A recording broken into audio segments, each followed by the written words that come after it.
Hello guys, today I am here to explain a new metallurgy and that is very important known as metallurgy of copper.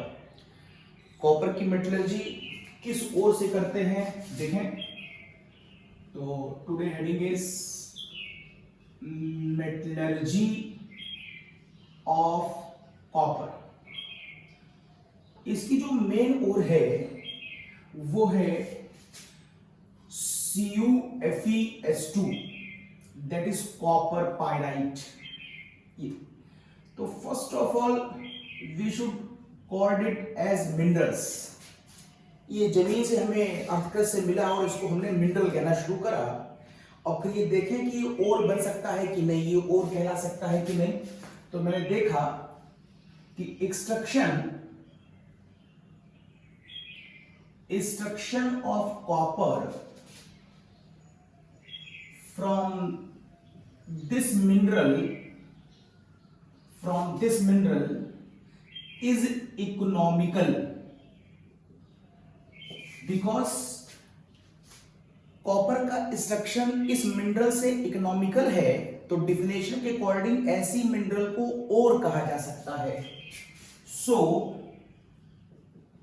It is known as ore of copper.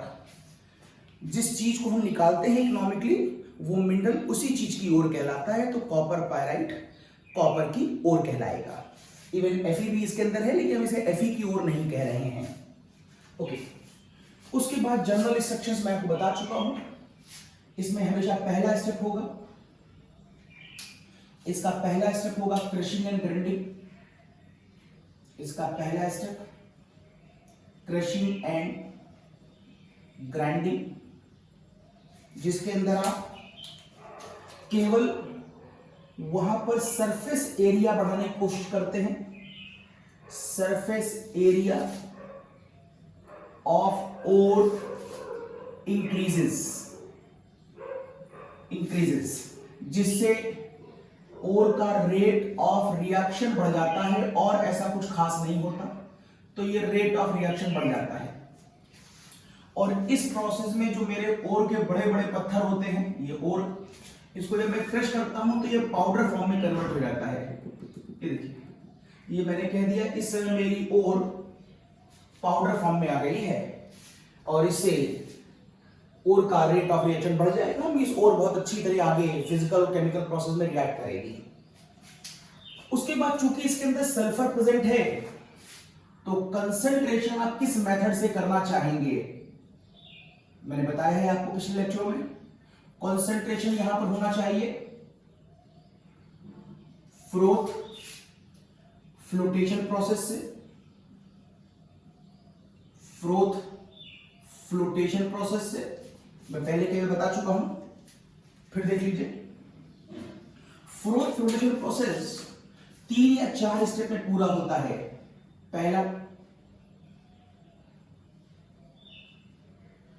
Formation of froth, जो किससे हम करते हैं, pine oil से। ये क्या करता है, ये पानी का सरफेस टेंशन, गिरा देता है, जिससे वहां पर क्या बन जाती हैं, ड्रॉपलेट बन जाती हैं और इन्हीं ड्रॉपलेट को हम फ्रोथ कहते हैं। इसीलिए पाइन ऑयल क्या कहलाएगा, फ्रोथ बनाने वाला, मतलब फ्रोथर कहलाएगा। इसके बाद इसका दूसरा स्टेप होता है, जो फ्रोथ बना है वो खराब ना हो जाए तो उसका टाइम स्पैन बढ़ा दिया जाए। तो हम स्टेबलाइजेशन करना चाहते हैं, स्टेबलाइजेशन ऑफ फ्रोथ। अब स्टेबलाइजेशन ऑफ फ्रोथ के लिए आप यहां पर एक कंपाउंड यूज करते हैं, एनिलीन या फिर क्रिसॉल। ये यहां पर जाकर अंदर क्या करता है, इसको डिस्कस करने की आवश्यकता नहीं है। आप बस इतना याद रखिए कि एनिलीन और क्रिसॉल यहां पर बने हुए फ्रोथ को डिकम्पोज होने नहीं देता। उसके बाद पॉइंट नंबर 3 में आता है कलेक्टर। पूरी मिक्सचर में जो ओर मौजूद है उसको एक जगह कलेक्ट कौन करेगा, और उसे कलेक्ट करने वाला होता है पोटेशियम एथिल जेंथेट। पोटेशियम एथिल जेंथेट का फॉर्मूला मैं बता चुका हूं पहले भी, कुछ इस तरीके का होता है। This is the potassium ethyl xanthate, जिसमें से इसका ये वाला पार्ट हाइड्रोफोबिक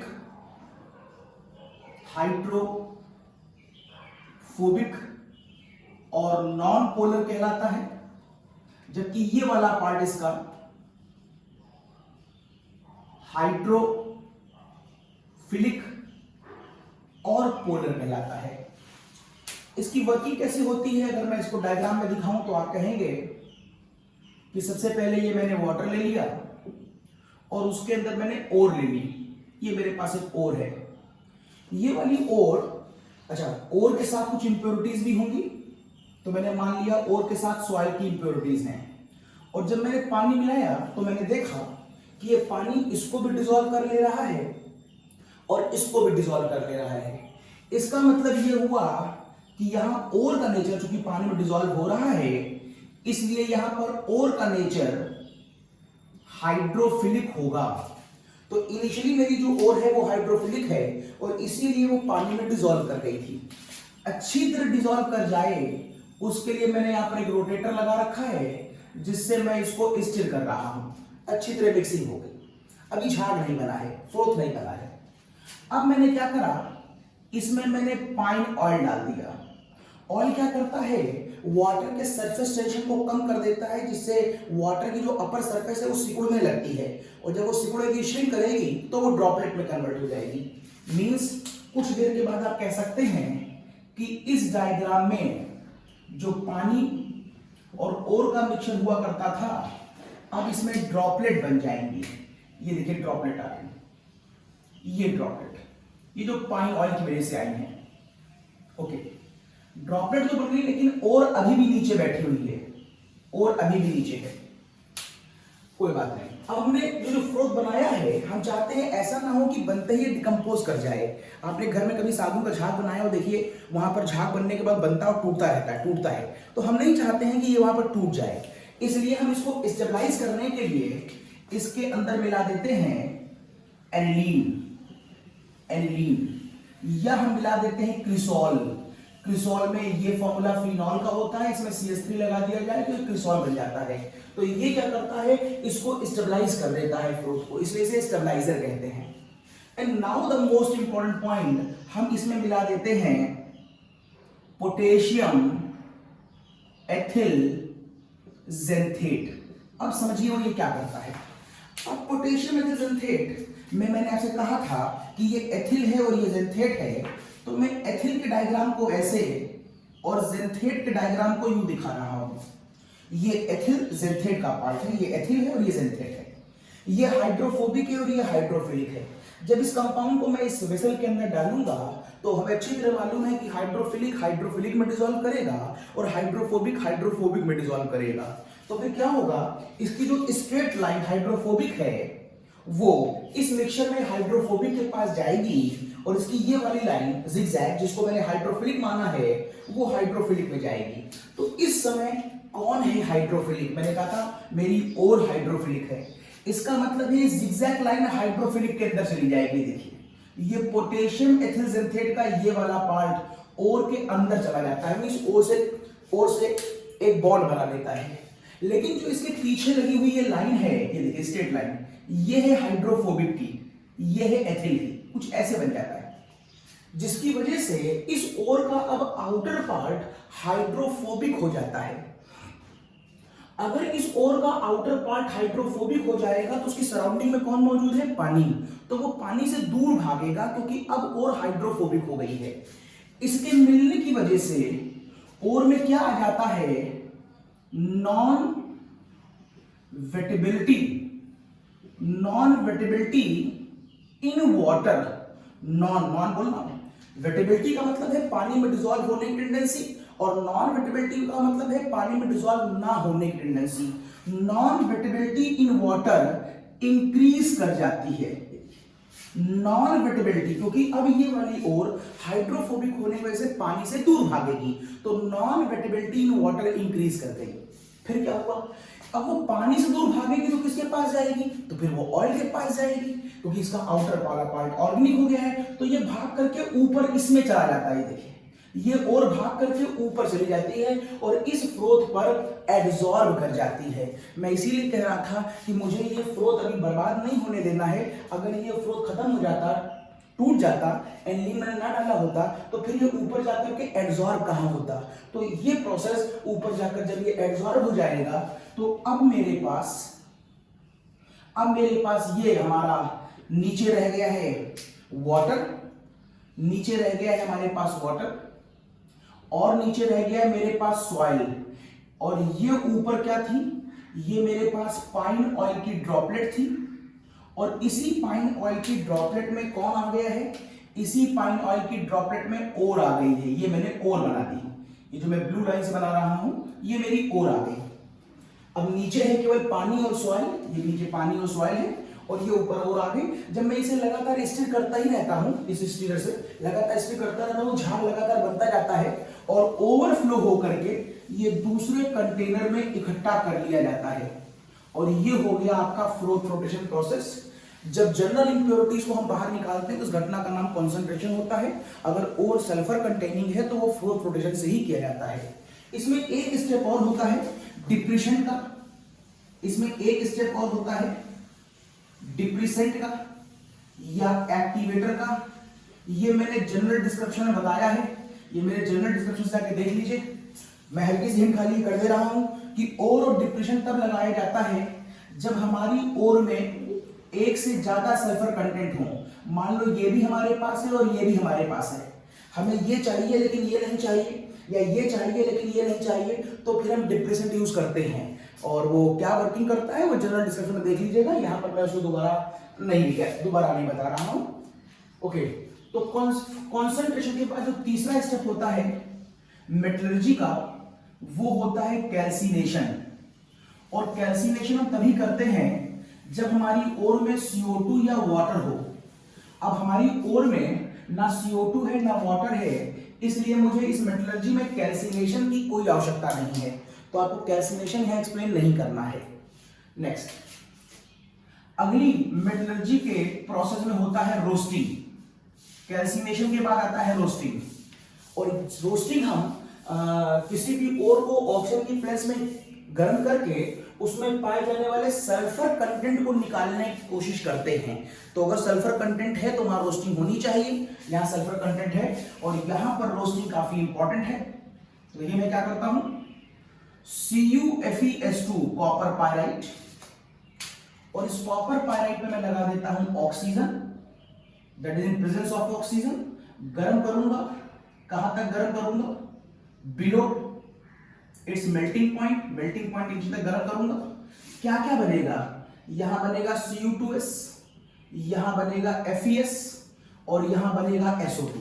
ये तीन चीजें बनती हैं। बैलेंस कर लीजिए, रिएक्शन बैलेंस फॉर्म में देनी है, तो आप यहां पर अगर 2 कर दे तो यहां पर 2 कॉपर, यहां 2 कॉपर, ऐसा करने पर Fe यहां पर 2 बार हो गया है तो यहां 2 लगा दीजिएगा। सल्फर यहां 4 बार हो गया है तो 1 बार यहां है, 2 बार यहां है, 3 और 1 बार यहां है 4। O2, yes, everything is balanced, reaction balanced है। तो इसकी रोस्टिंग कराने पर यह बनता है। लेकिन ध्यान रखिए सल्फर कंटेंट तो अभी भी यहां मौजूद है, तो हम लगातार कॉन्टिन्यूअस इसकी रोस्टिंग कराते ही रहेंगे, जिसके बाद क्या हो जाएगा, FeS ऑक्सीजन से मिलेगा और ऐसा करने पर अब वो बनाएगा FeO और SO2। ये देखिए SO2 गैस बाहर गई। अब कॉपर की बारी आएगी और Cu2S ऑक्सीजन से कंबाइन करके बनाएगा Cu2O और SO2। ये देखिए कुछ ऐसा। मैंने Fe की रिएक्शन पहले दिखाई है, कॉपर की बाद में दिखाई है, इसके पीछे भी आप लॉजिक सोच सकते हैं। आपने एक्टिविटी सीरीज पढ़ी है, एक्टिविटी सीरीज मैंने बताई थी आपको। एक्टिविटी सीरीज मैं कहां बना देता हूं, यहां बना देता हूं। देखिए एक्टिविटी सीरीज मैंने लिखा था, एक्टिविटी सीरीज में ये डाला, एक्टिविटी सीरीज मैंने लिखा था लल्लू, कल्लू, बाबू साहब कैल्शियम नहीं मिलेगा, आज मान जाओ, ये डाला, आज मान जाओ, कल फिर कद्दू कटेगा, नाइफ सर पर है। एक पोएम खत्म। कौन आए आज होंगे पंडित ब्रह्मानंद और कलावती सोना लाए फ्री। ये एक एक्टिविटी सीरीज है और इस एक्टिविटी सीरीज में ऊपर आने वाले एलिमेंट हाई इलेक्ट्रोपॉजिटिव हैं और नीचे आने वाले एलिमेंट हाई इलेक्ट्रोनेगेटिव है। देखिए it is a high electronegative and it is a high electropositive. इस बिहार पर आप देखिए तो Fe और कॉपर इस सीरीज में काफी नीचे की तरफ आता है। मींस यहां पर आपको दिख रहा है Fe और यहां पर दिख रहा है कॉपर। मींस इनका इलेक्ट्रोपॉजिटिव नेचर कोई बहुत ज्यादा अच्छा नहीं होता है दूसरे एलिमेंट्स के कंपैरिजन में। This is the cause. Copper और Fe में अगर कंपेयर किया जाए तो कॉपर का इलेक्ट्रोपॉजिटिव नेचर तो और खराब हो गया, इसीलिए वो दूसरे किसी electronegative element that is oxygen से बहुत अच्छी तरह कंबाइन करना नहीं चाहता। इसके कंपैरिजन में Fe थोड़ा सा ज्यादा इलेक्ट्रोपॉजिटिव है तो वो थोड़ा सा ज्यादा पहले रिएक्शन कर लेगा। This is the cause. मैंने Fe की रिएक्शन को पहले दिखा दिया था और कॉपर की रिएक्शन को बाद में दिखाया था। ओके नाउ एक बात बड़ी सरप्राइजिंग होती है, यहां पर आपको सोचने में लगता होगा कि पूरा FeS FeO में कन्वर्ट हो गया और पूरा Cu2S Cu2O में कन्वर्ट हो गया, ऐसा आपको लग रहा होगा। सच ये नहीं है। अभी मैंने बोला है कि Fe लेस इलेक्ट्रोपॉजिटिव होने की वजह से इस रिएक्शन में बहुत इंटरेस्ट नहीं लेता और कॉपर भी बहुत लेस इलेक्ट्रोपॉजिटिव होने की वजह से इस रिएक्शन में कोई बहुत इंटरेस्ट नहीं लेता। This is the cause. ये जो दोनों रिएक्शनें हैं ये बहुत फुल स्पीड से नहीं होती, ये पार्शियल ऑक्सीडेशन होता है जिसकी वजह से इसका केवल कुछ पार्ट ही इसमें कन्वर्ट होता है और इसका भी केवल कुछ पार्ट ही इसमें कन्वर्ट होता है। तो लास्ट में हमें मिलता क्या क्या है? हमें यहां पर FeS भी मिलता है, हमें Cu2S भी मिलता है, हमें FeO भी मिलता है और हमें Cu2O भी मिलता है। ये चारों चीजें मिलती हैं। तो अगर आप इस लॉजिक पर ध्यान नहीं देंगे कि ये लेस इलेक्ट्रोपॉजिटिव हैं तो आप समझ नहीं पाएंगे चारों चीजें कैसे मिली। और एक खास बात यहां पर देखिए, ये परसेंटेज काफी ज्यादा बचा हुआ है, मींस रिएक्शन बहुत कम आगे गई है और जिसकी वजह से इसकी परसेंटेज आपको कुछ ऐसी मान लेनी चाहिए ताकि आपको और बात समझ में आए कि इसके आगे जाने की स्पीड कोई बहुत अच्छी नहीं है, ये काफी बच गया है और ये वाला अमाउंट काफी कम बना है। ये चार चीजें हमको इस ऑक्सीडेशन प्रोसेस से मिलती हैं। ओके, रोस्टिंग पूरी हो गई मेरी, स्टेप नंबर 4। स्टेप नंबर 5 आपको अच्छी तरह मालूम है, रोस्टिंग के बाद हमेशा क्या आता है? रोस्टिंग के बाद हमेशा स्मेल्टिंग आता है। स्मेल्टिंग का मतलब है यहां पर क्या होने जा रहा है? रिडक्शन होने जा रहा है। स्मेल्टिंग का मतलब है यहां पर रिडक्शन होने जा रहा है। अब देखिए यहां पर रिडक्शन हो रहा है, इस प्रोसेस में क्या होता है मैं बता दूं पहले आपको। इस प्रोसेस में हम ब्लास्ट फर्नेस का यूज करते हैं। इट इज ब्लास्ट फर्नेस, आपने हाई स्कूल डायग्राम में देखा होगा। ये ब्लास्ट फर्नेस है मेरी, ये ब्लास्ट फर्नेस, और ऊपर से पाई इन चारों चीजों को हम इसके अंदर डाल देते हैं। कुछ प्रॉब्लम्स हैं यहां पर, देखिए पहले एक प्रॉब्लम यहां पर हमारे पास FeO है, ये बड़ा मेरा सरदर्द है। क्यों? क्योंकि कुछ इंप्योरिटीज ऐसी होती हैं जो ड्यूरिंग द प्रोसेस बहुत आसानी से हटाई जा सकती हैं, लेकिन कुछ खास इंप्योरिटी मेटलर्जी में ऐसी होती हैं जिनको बहुत आसानी से हटाया नहीं जा सकता, जिनको हटाने के लिए हमें कुछ स्पेशल केमिकल कंपाउंडों का यूज करना पड़ता है। मैं आपको ऐसे बताऊं कि ये किसी भी हाई टेम्परेचर पे भी गलने को तैयार नहीं होता, मींस डिफ्यूज होने को तैयार नहीं होता। जैसे कि रेत, अगर आप देखें तो मिट्टी, रेत, उसको आप 1000, 1500, 2000 डिग्री पे भी गर्म करें तो रेत डिकम्पोज नहीं होती। वही नेचर FeO के अंदर भी होता है। FeO भी डिकम्पोज नहीं करता, मींस FeO का नेचर कैसा है? इन चारों में से FeO का नेचर नॉन डिफ्यूजिबल है और इसलिए इसे हम नॉन डिफ्यूजिबल इंप्योरिटी कहते हैं और ये मेरा सरदर्द है। इसे हटाएं कैसे? नॉन डिफ्यूजिबल इंप्योरिटी को हटाने के लिए हम एक केमिकल कंपाउंड डालते हैं जिसको हिंदी में समझिएगा, जिसको हिंदी में गालक कहते हैं। गालक मतलब गलाने वाला, और इंग्लिश में इसे हम फ्लक्स कहते हैं। तो हम यहां पर एक गालक डालेंगे जिसको हमने आपको कहा है फ्लक्स, हिंदी में लिख दे रहा हूं, जिसको हम कहते हैं गालक, गलाने वाला। किसे गलाएगा? इसे, जो नॉर्मली गलने को तैयार नहीं है। अब कौन सा गालक डालेंगे? ये देखिए, ये मेटल है और मेटल के जो ऑक्साइड्स होते हैं उनका नेचर हमेशा कैसा होता है? बेसिक। मेटल के ऑक्साइड हमेशा बेसिक होते हैं। कैसे मालूम चलेगा बेसिक होते हैं? आप FeO में पानी मिला के देख लीजिए तो क्या बनेगा? FeOH का होल ट्वाइस, क्योंकि पानी मिलाने पर वो बेस बना रहा है। दिस इज द कॉज, इसका बेसिक नेचर मतलब फंडामेंटल नेचर बेसिक होगा। अब इसके अंदर आप मिला देंगे एक acidic species that is SiO2। अगर ये बेसिक है तो फ्लक्स एसिडिक मिलाएंगे, अगर कोई ऐसा एग्जांपल मिलता है जहां पर ये एसिडिक आता है तो फ्लक्स आप बेसिक मिलाएंगे। फिलहाल आपने एसिडिक फ्लक्स मिलाया और ये दोनों मिलकर क्या बना लेंगे, FeSiO3 नाम का स्लैग बना लेंगे। स्लैग मींस ये अभी डिफ्यूज हो गया, मींस इस FeO जो सॉलिड फॉर्म में है, जो डिफ्यूज नहीं हो रही थी, जब मैंने ये मिलाया तो ये लिक्विड बन गया और ये लिक्विड यहां से ला करके हम इन आउटलेट से बाहर निकाल देंगे। ओके, स्लैग हल्का होता है तो स्लैग ऊपर के आउटलेट से बाहर निकलेगा, नीचे के आउटलेट से आयरन जाएगा क्योंकि आयरन भारी होता है, सॉरी कॉपर जाएगा, कॉपर भारी होता है, जो स्पीशीज भारी होगी वो नीचे और जो हल्की होगी वो ऊपर, तो स्लैग कंपैरेटिवली हल्का होता है वो यहां से बाहर निकल जाएगा। तो ऐसा करने से इन 4 स्पीशीज से आपने ये चीज गायब कर दी। जब 4 चीज मैंने डाली तो रिएक्शन यहां पर हुई और FeO खत्म हो गया। अब बचा ये और ये। अब मुझे एक्चुअल में ये भी नहीं चाहिए, अब ये कैसे गायब किया जाए? अब इसको देखिए कैसे गायब किया जाता है, ये डाला। अब इसको गायब कैसे करेंगे देखिए, तो मैं क्या करूंगा, इसमें एक इंटरनल रिएक्शन होगी जो मैं दिखा दे रहा हूं यहां पर, और वो रिएक्शन होगी इसके अंदर पाया जाने वाला कॉपर ऑक्साइड FeS से कंबाइन कर लेगा। यस, कॉपर ऑक्साइड FeS से। ध्यान रखिएगा ये कितने परसेंट है 20 और ये कितने परसेंट है 80। फर्स्ट ईयर का वॉल्यूमेट्रिक एनालिसिस का point, equal milliequivalents are react together and equal milliequivalents are form. इसका मतलब है अगर रिएक्शन बैलेंस फॉर्म में है तो equal moles are react together and equals are form.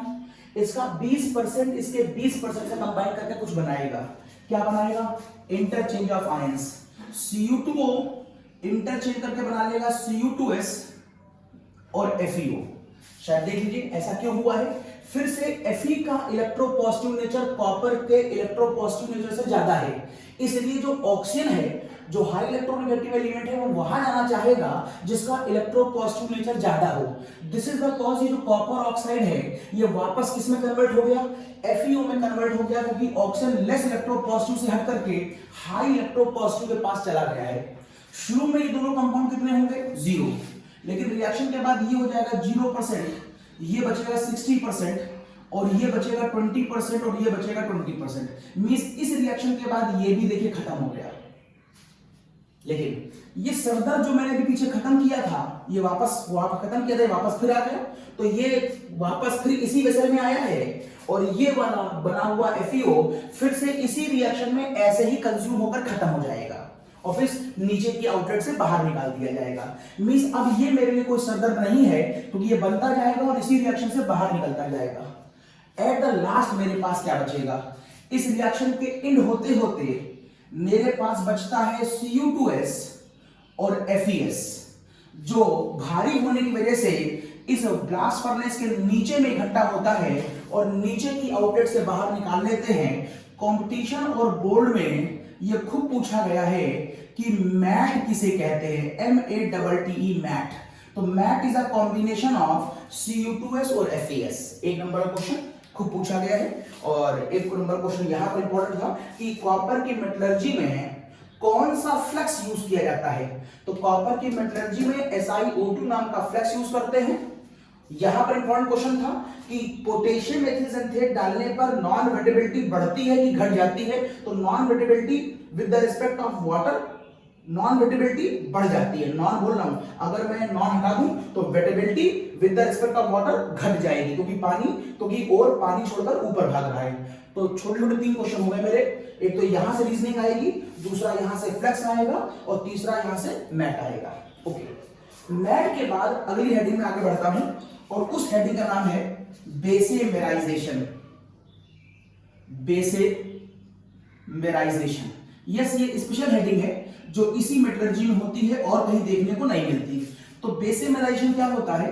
एक स्टील का बना हुआ पियर शेप्ड स्ट्रक्चर होता है, कुछ इस तरीके का एक पियर शेप्ड स्ट्रक्चर होता है और इसको हम ऐसे एक स्टैंड पर लटका देते हैं और इसके अंदर एयर जाने के पोर बने होते हैं, एयर जाने के लिए रास्ता होता है। अब इसके अंदर क्या है? ऊपर से मैट डाल दिया है और इसके अंदर एयर जा रही है। ओके, तो क्या होगा? एयर अंदर जाकर के रिएक्शन करेगी। बताओ किससे करेगी? कॉपर से भी करेगी, Fe से भी करेगी। बिल्कुल ठीक है। किससे पहले करेगी, कॉपर से पहले करेगी कि Fe से पहले करेगी? जो ज्यादा इलेक्ट्रोपॉजिटिव है उससे पहले करेगी। कौन है? Fe। This is the cause FeS की रिएक्शन ऑक्सीजन से पहले होगी और ऐसा करने पर यहां पर FeO और SO2 बन जाएगा। मतलब जो रिएक्शन पीछे हो रही थी वही रिएक्शन यहां पर फिर से मैंने कराई, मींस मैं अपनी इंप्योरिटी को धीरे धीरे हटा रहा हूं। मैं चाह रहा था कि सारा FeS यहीं पर खत्म होकर के FeO में कन्वर्ट हो जाए, लेकिन नहीं हो पाया, तो हम धीरे धीरे उसको बार बार कराते हैं अलग अलग स्टेपों में, ताकि वो एट द लास्ट सारा का सारा FeS जो भी मेरी इंप्योरिटीज है वो खत्म हो जाए। तो इस घटना में FeS ऑक्सीजन से मिलकर FeO बनाएगा, और आपको मालूम है ये नॉन डिफ्यूजिबल है, ये मेरा सरदर्द है यही, तो सेम रिएक्शन वहां पर वापस होगी। इस सरदर्द को हटाने के लिए मुझे इसमें क्या डाल देना चाहिए? मुझे इसमें एक एसिडिक फ्लक्स डाल देना चाहिए। इसका मतलब है मुझे इसके अंदर SiO2 भी इंट्रोड्यूस करना पड़ेगा, और ऐसा करने पर यहां क्या बन जाएगा? FeSiO3 नाम का स्लैग बन जाएगा। एक अच्छी बात यह है कि इस स्टेप में आने पर FeS पूरा का पूरा FeO में कन्वर्ट हो जाता है, इसके बाद FeS नहीं बचता। ओके, तो जब Fe की बात खत्म हो गई तो बारी आएगी कॉपर की, क्योंकि मैं लगातार ऑक्सीजन देता जा रहा हूं, और अब कॉपर से मैं कहूंगा कि ऑक्सीडाइज तो अब आपको भी होना पड़ेगा, आप भी होइए। तो कॉपर बहुत मना करता है, रिलेक्टेड नेचर होगा ऑक्सीडेशन के लिए, क्योंकि वो लेस इलेक्ट्रोपॉजिटिव है, उसकी इच्छा नहीं होती है कि वो ऑक्सीजन से कंबाइन करे, लेकिन हम जबरदस्ती कर रहे हैं। और ऐसा करने पर क्या होगा? मजबूरी में मन मार करके वो ये काम करेगा, Cu2S Cu2 में कन्वर्ट होगा, मजबूरी में मन मार करके।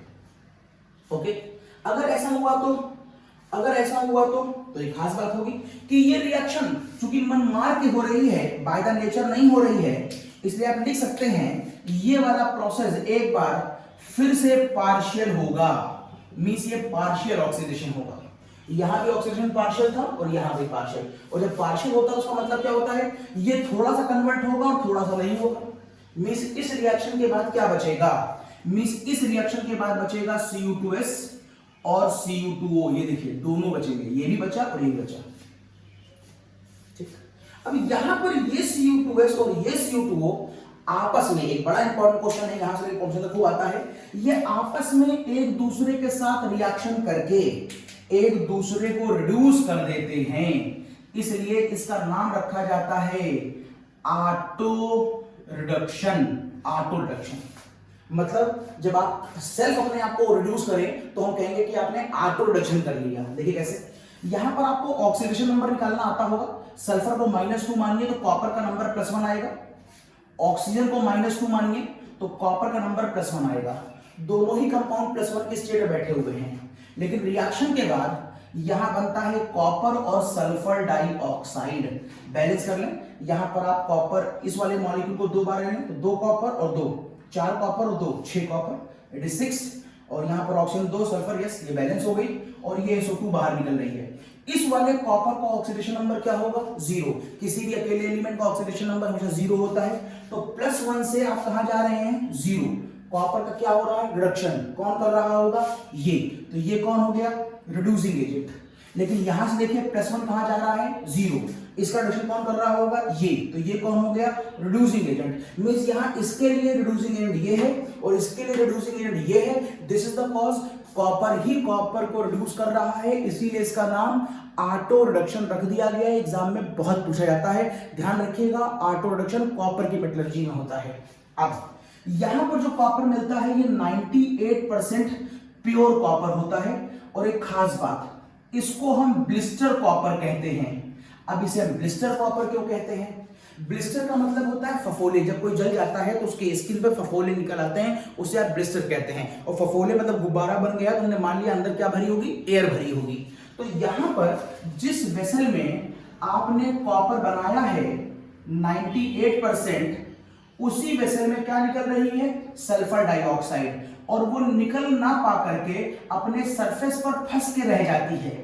निकलने की कोशिश करती है लेकिन निकल नहीं पाती, फंस के रह जाती है। तो ऊपर से, सरफेस के ऊपर से देखने पर हमें ऐसे बहुत से फफोले दिखाई देते हैं जो SO2 गैस के फंसे होने की वजह से वहां पर होते हैं। इसलिए इस कॉपर को हम ब्लिस्टर कॉपर कहते हैं, क्योंकि उसमें ब्लिस्टर्स दिखाई दे रहे होते हैं। वो बाद में ब्लिस्टरों को तोड़ा जा सकता है, किसी भी लकड़ी से या किसी भी रॉड से हम उसकी हैमरिंग कर देते हैं और बाद में ब्लिस्टर को तोड़ देते हैं, लेकिन स्टार्टिंग में ये हमको इसी फॉर्म में दिखाई देता है। अब ब्लिस्टर के बाद 98% कॉपर को हम चाहते हैं कि ये प्यूरिफाइड हो जाए, मींस इसका आखिरी स्टेप होगा रिफाइनिंग। और अगर मैं इसकी रिफाइनिंग करूं तो मैं आपको बता चुका हूं कि रिफाइनिंग का जो वेल नोन स्टेप होता है वो होता है इलेक्ट्रोलिटिक रिफाइनिंग। तो देखिए कैसे होती है कॉपर की इलेक्ट्रोलिटिक रिफाइनिंग। बेसिक कॉन्सेप्ट मत भूलिएगा, मैंने बहुत डिटेल में जनरल मेटलर्जी बताया है, वहां से देखिएगा। मैं यहां पर नॉर्मल सी इंफॉर्मेशन देता हूं, डिटेल में पीछे से जाकर देख लीजिए। तो देखिए यहां पर मैंने आपको एक वेसल लिया, यहां पर एक एनोड और यहां पर एक कैथोड। ये हमेशा किसका होगा? इम्प्योर स्पीशीज का, दैट इज इम्प्योर कॉपर। ये किसका होगा? ये हमेशा प्योर होता है, दैट इज प्योर कॉपर। ऊपर ले जाकर के मैंने बैटरी से जोड़ दिया, बैटरी का ये टर्मिनल पॉजिटिव है तो ये रॉड पॉजिटिव, ये टर्मिनल नेगेटिव है तो ये रॉड नेगेटिव। अंदर इलेक्ट्रोलाइट जिसका हम प्रोसेस कर रहे होते हैं उसी का इलेक्ट्रोलाइट लेते हैं, साथ में क्या लेते हैं? डाइल्यूट सल्फोर। ये एनोड है, ये कैथोड है। एनोड पर ऑक्सीडेशन होगा, इस पर रिडक्शन होगा। शुरू करिए प्रोसेस। यहां पर जो इम्प्योर कॉपर है वो यहां से निकल करके बाहर आएगा, मींस कॉपर की रॉड से कौन बाहर आया? कॉपर का आयन बाहर आया। क्यों आया? क्योंकि वो नेचर वाइज है, मेटल एक इलेक्ट्रोपॉजिटिव नेचर है, इसलिए मेटल अपने आप को इलेक्ट्रोपॉजिटिव में कन्वर्ट करना चाहेगा, कर दिया। ऑक्सीडेशन नंबर 0 से क्या हो गया? +2। ऑक्सीडेशन नंबर बढ़ गया मतलब ऑक्सीडेशन हो गया। ओके, इस ऑक्सीडेशन के बाद अब आपको वेसल में यहां पर क्या दिखाई देने लगा? कॉपर आयन जो इस रॉड से बाहर निकला। जब कॉपर आयन बाहर निकला तो पीछे क्या छोड़ के आया है? इलेक्ट्रॉन। ये देखिए इलेक्ट्रॉन पीछे छोड़ के आया है। दिस इज द कॉज, ये इलेक्ट्रॉन इस पॉजिटिव टर्मिनल की तरफ सक कर लिया जाएगा, ये इधर की तरफ इंटरैक्ट कर लिया जाएगा और यही इलेक्ट्रॉन इस बैटरी के थ्रू इस रॉड से रिपेल कर दिए जाएंगे, जिससे यहां इलेक्ट्रॉनों की संख्या बढ़ जाएगी। अब जब यहां इलेक्ट्रॉन संख्या बढ़ जाएगी तो रॉड क्या हो जाएगी? ये रॉड नेगेटिव हो जाएगी। दिस इज द कॉज, यही वाला कॉपर अब इस रॉड के थ्रू इंटरैक्ट कर लिया जाएगा। तो इस तरफ क्या होगा? ये कॉपर +2 जो कहां पाया जा रहा है? सॉल्यूशन में, जो रॉड के इलेक्ट्रॉनों से मिलकर क्या बना लेगा?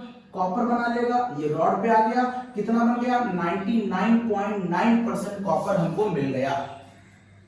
जनरल डिस्क्रिप्शन दे दिया मैंने आपको। डाइल्यूट सल्फोर का यहां पर यूज क्या होता है? ये केवल सॉल्यूशन की कंडक्टिविटी बढ़ाने के काम में आता है। ठीक, अगर कॉपर के ऊपर का कोई एलिमेंट मौजूद है, मान लो यहां पर मैग्नीशियम मौजूद होता या मान लो यहां पर जिंक मौजूद होता, जिंक, तो क्या ये बाहर आते? तो क्या ये बाहर आते? बिल्कुल, ये भी बाहर आते। ये भी बनाता है Mg+2 और यही बनाता है Zn+2, क्योंकि ये भी मेटल है, इनका भी नेचर है इलेक्ट्रोपॉजिटिव में कन्वर्ट होने का। तो ये दोनों बाहर के सॉल्यूशन में तो आते, लेकिन इस रॉड पर नहीं पहुंच पाते। क्यों नहीं पहुंच पाते? क्योंकि ये जो सीरीज आप देख रहे हैं ये स्टैंडर्ड रिडक्शन पोटेंशियल की सीरीज है। मींस रिडक्शन पोटेंशियल मींस ताकत, किसकी ताकत अपने आप को रिड्यूस करने की ज्यादा है, किसकी कम है। और ये सीरीज ऊपर से नीचे की तरफ बढ़ते हुए क्रम में है। इनकी वैल्यू निगेटिव में होती है, H की वैल्यू 0 होती है और नीचे की वैल्यू पॉजिटिव होती है। मींस अगर कॉपर का देखा जाए तो कॉपर का रिडक्शन पोटेंशियल मैंने जो माना है जिंक और Mg, जिंक और Mg के कंपैरिजन में it is Mg and it is zinc, zinc और Mg के कंपैरिजन में कॉपर का रिडक्शन पोटेंशियल ज्यादा होता है। मतलब अगर ये तीनों लोग इस सॉल्यूशन में आने के बाद इस रॉड की तरफ दौड़ना शुरू करेंगे तो दौड़ में जीतेगा वो जिसकी ताकत ज्यादा है। किसकी ताकत ज्यादा है? कॉपर की। This is the cause, copper दौड़ में जीत करके यहां तक पहुंच जाता है जिसे कहते हैं प्रेफरेंशियल डिपोजिशन। लेकिन ये दोनों इस दौड़ में हार जाते हैं, लिहाजा ये सॉल्यूशन में ही बने रहते हैं, लिहाजा ये सॉल्यूशन में ही बने रहते हैं। इस तरीके से हमें कॉपर मिल गया। इसके ऊपर और भी बहुत सी रीजनिंग डेवलप हो सकती है जो मैंने जनरल डिस्क्रिप्शन में पढ़ाई है, वहां देख लीजिए। वहां बताया है मैंने कि अगर इस रॉड में नीचे के एलिमेंट मौजूद होंगे जिनका रिडक्शन पोटेंशियल कॉपर से भी ज्यादा होगा, तो उसके साथ हम क्या करेंगे, कैसे वर्क करेंगे। अगर मैं इस रॉड को कार्बन का ले लेता, कॉपर का नहीं लेता, तो क्या होगा। अगर मैं इसको इन्वर्स कर देता, इसको इधर कर देता, तो क्या होता। ये सारी बातों का एक्सप्लेनेशन मैंने जनरल डिस्क्रिप्शन में दिया है, वहां से देख लीजिए। कॉपर की मेटलर्जी खत्म, इसे कॉपी करिए। नेक्स्ट बताता हूं एल्युमिनियम की मेटलर्जी।